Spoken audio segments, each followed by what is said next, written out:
Now then, international arbitration. And first off, Desley Horton, who is of this parish, senior associate based in the London office. She's got litigation experience in a number of places, including the South Pacific and Australia. She was initially trained and admitted in Auckland, New Zealand, and she practiced there. She then did an LLM at Stanford, which must have been really good fun. She did New York law, so she's admitted in New York as well, and she's going to talk to us about international arbitration in Pacific Island countries. Desley.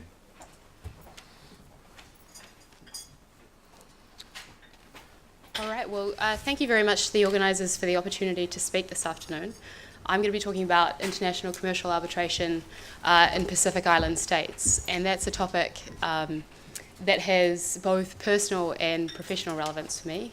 As Tony said, I practiced in New Zealand and did some advisory work for companies considering investing or trading with Pacific Island partners, and also have a family connection to the Cook Islands, one of the smaller islands in the Pacific.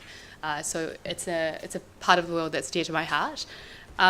So the structure of my presentation this afternoon is to have a look at, first of all, the current use of arbitration in that particular part of the world.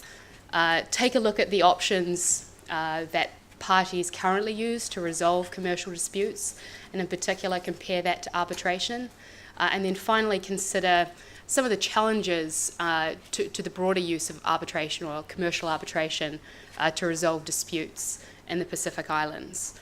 So it probably helps for those of you who are not from that part of the world to take a look at a map. And for those of you who were here yesterday, this won't be news. But the Pacific Island countries are those countries that are members, or commonly referred to as members of the Pacific Islands Forum, exclusive of Australia and New Zealand. And so that's 14 countries in the Pacific that are either independent or self-governing. That's the Cook Islands, the Federated States of Micronesia, Fiji, Kiribati, Nauru, Niue, Palau, Papua New Guinea, the Solomon Islands, Samoa, the Marshall Islands, Tonga, Tuvalu, and Vanuatu. And they're spread, as you can see, really quite a distance across the Pacific. About a third of the globe. Right. So by way of example, Port Moresby, when you take a look at the west-hand side of the map there in Papua New Guinea, and the distance to the international date line you'll see running down the middle to Apia is the distance between London and Baghdad. This is a very large part of the world that doesn't perhaps get reflected on a globe the way it should. There's probably 2 points I'd like to make initially, and the first is that this isn't Pacific Island countries aren't homogenous and shouldn't be thought of that way, although I will refer generally to Pacific Island countries. And the second is the caveat that was pointed out yesterday, which is that Papua New Guinea, at least on a population metric, is not considered a small state. It has a population of 7.5 million people, and so that's considerably larger than at least the definition sort of supplied. So in terms of trade in the Pacific, some of this was covered yesterday, but is useful to orient the discussion around why arbitration might be particularly useful.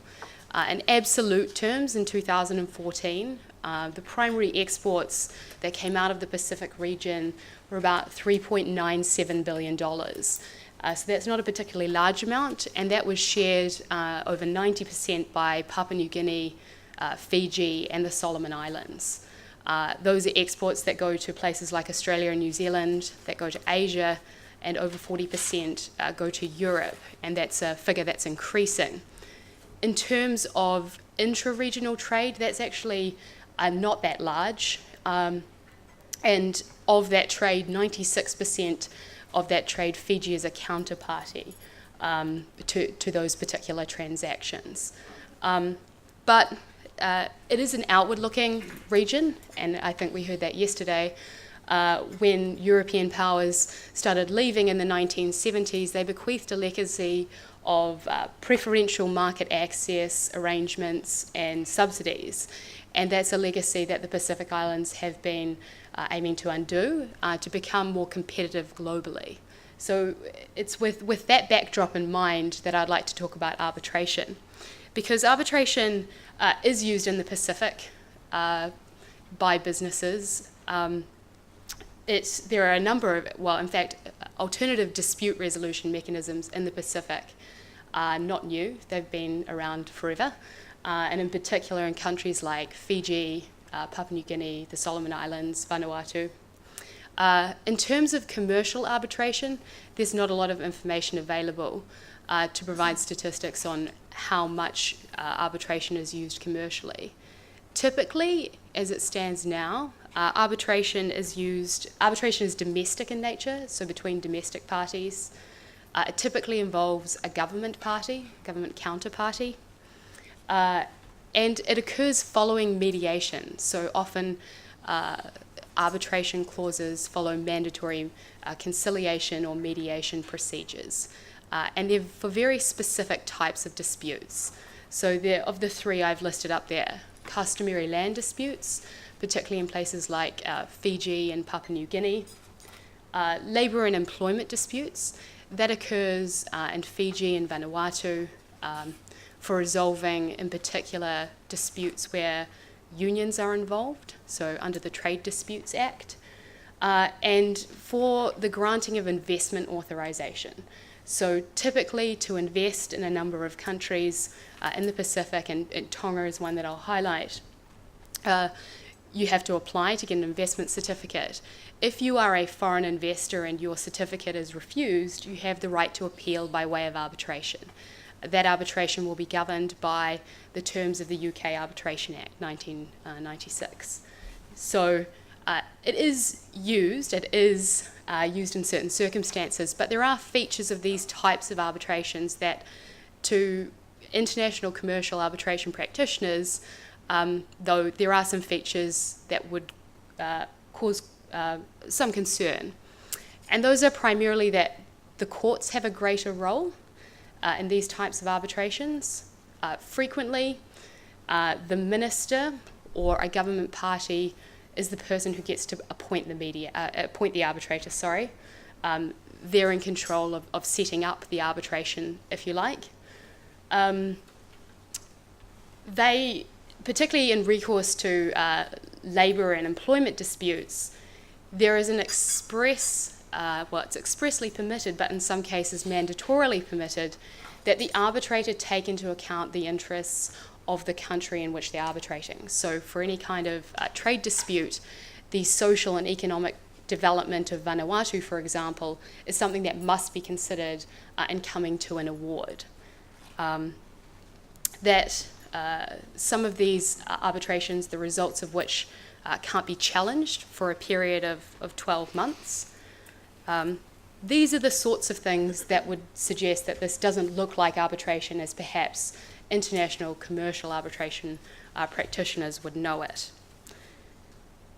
There is some good news, though, in terms of arbitration, which is that there is increasing support from businesses within these jurisdictions, which is that places like, or institutions like the Insurance Association, the Bank and Financial Institutions Association, and places like Papua New Guinea are promoting the use of arbitration clauses to be included in commercial agreements.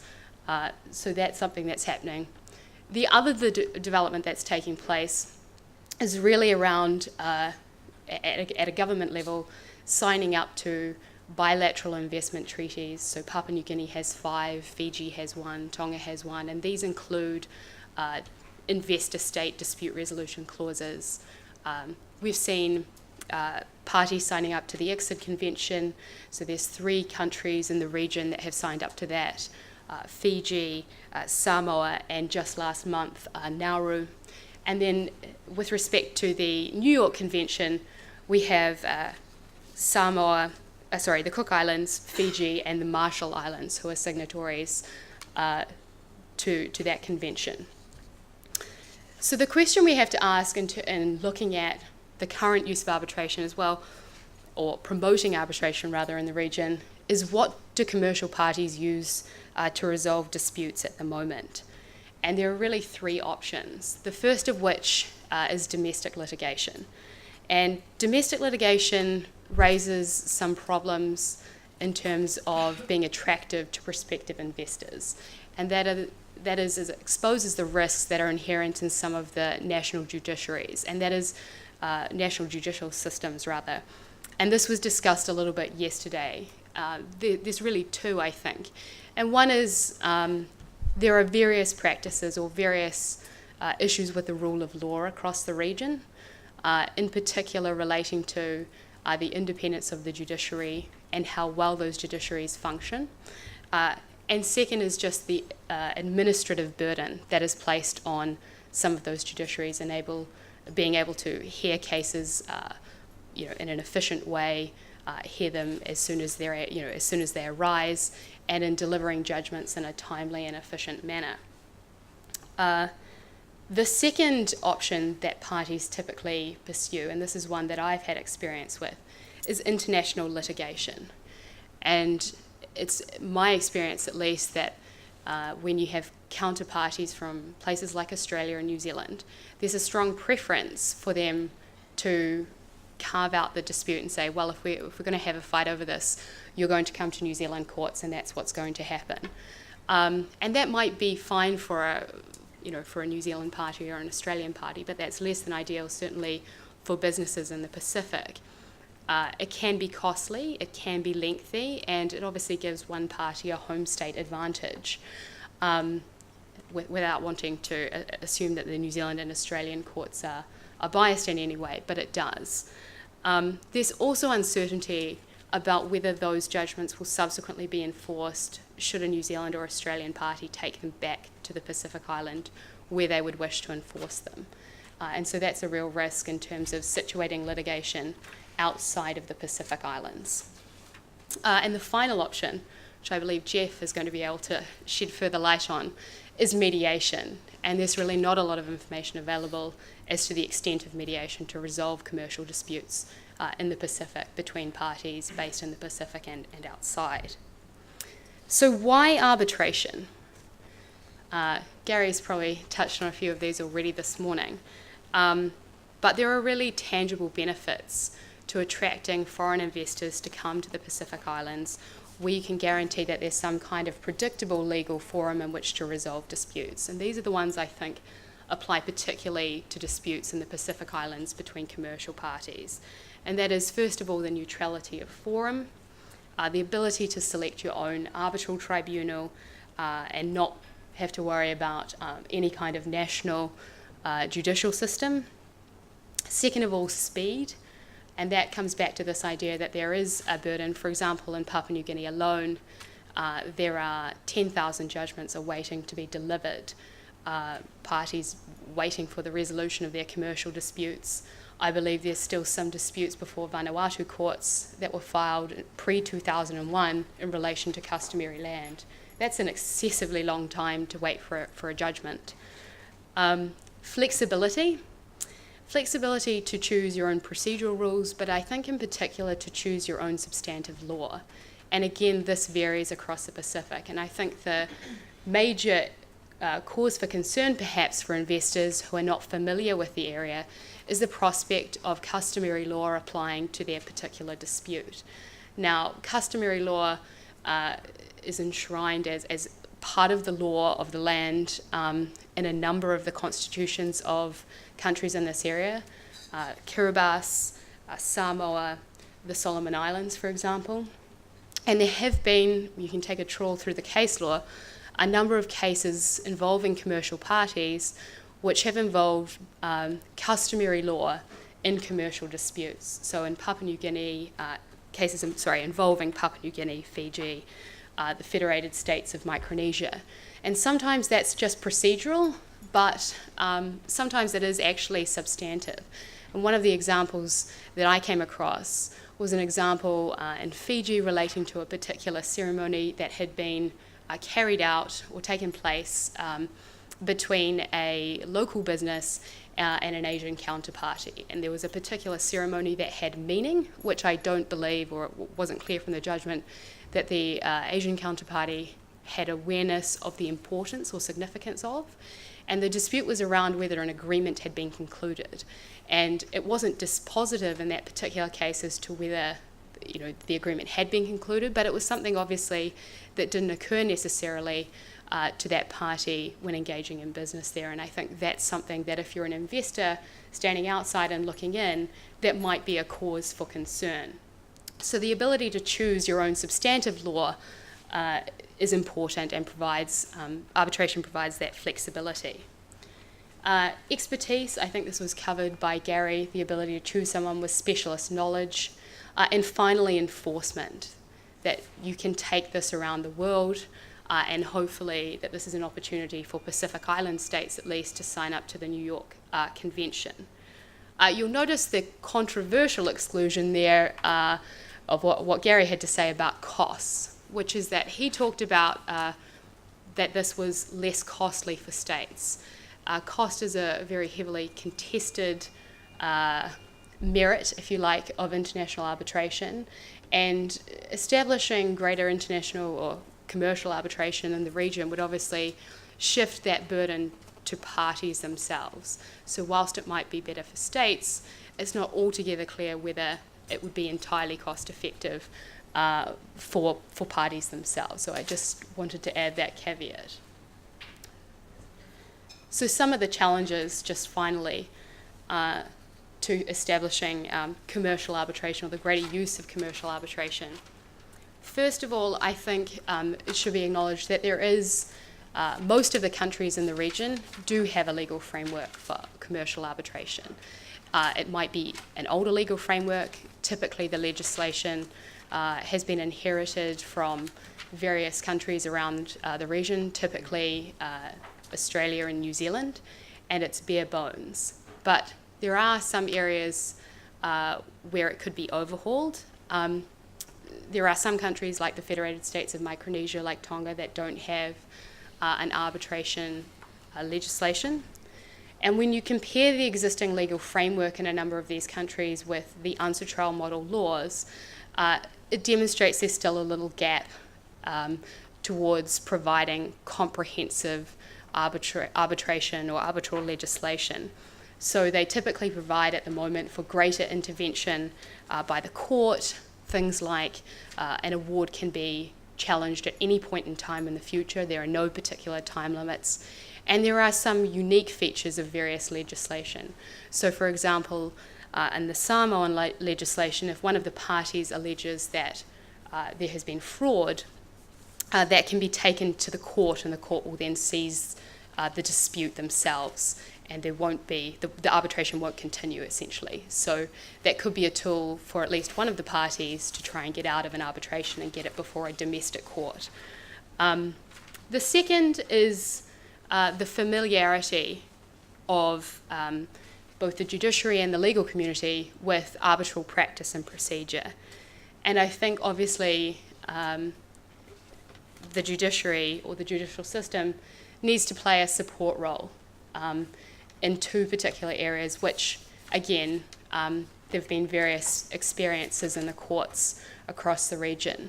The first is with courts upholding agreements to arbitrate and enforcing those, and the second is obviously enforcing awards. And so those are the two areas where I think there's improvement or could be improvement. And with respect to legal practitioners, there's a wealth of experience, at least within the Pacific Rim countries, and I think this is something that could be drawn upon. Finally, one of the challenges is obviously to ensure that commercial parties are putting arbitration clauses into their contracts when they're contracting. That's starting to happen, but obviously still has a way to go in terms of the use of commercial arbitration. So I think those are probably the three key challenges to the greater use of arbitration. In conclusion, I think arbitration offers a really fantastic opportunity for Pacific Island countries to build on the framework that they already have. I think it would be a more certain and predictable legal forum for prospective investors, particularly from around the region, and in particular as trade from the Pacific continues to grow in places like Europe with perhaps more sophisticated counterparties. Thank you very much indeed. And you reminded us of the vastness of the Trackless Pacific. There's another challenge, of course, and you mentioned it briefly earlier on, which is the costs. So someone said that the legal costs could bankrupt a small island state, the legal costs alone for their own legal representation. And I think costs is a real issue for the arbitral community in the sense that a lot, I think, assume that every arbitration can be conducted as if it was under the US Federal Rules of Procedure with depositions, e-discovery, and the works. And I think there's room for a return to what we always used to trumpet 30, 40 years ago, which is arbitration is speedy. It ain't, and it's not cheap.